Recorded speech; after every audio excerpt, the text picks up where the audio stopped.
ma'am. Good day. First of all, my name is Evangeline Vicente, 41 years old. I have one daughter, 20 years old, studying college right now. I have a work experience in Hong Kong, was on 2011 and 2013, finished contract with the two couple, and they both good employer to me. And I have household duties and responsibilities to do household cleaning, cooking, do laundry, taking care of the kids, and do marketing, and cleaning the car.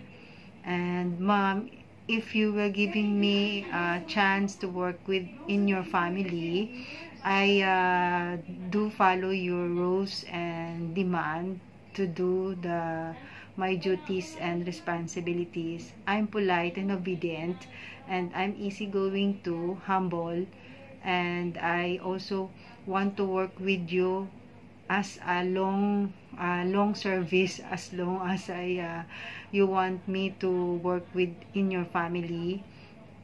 And hope mom you choose me to work in your family as soon as possible. Thank you mom for giving me a chance again to work with you.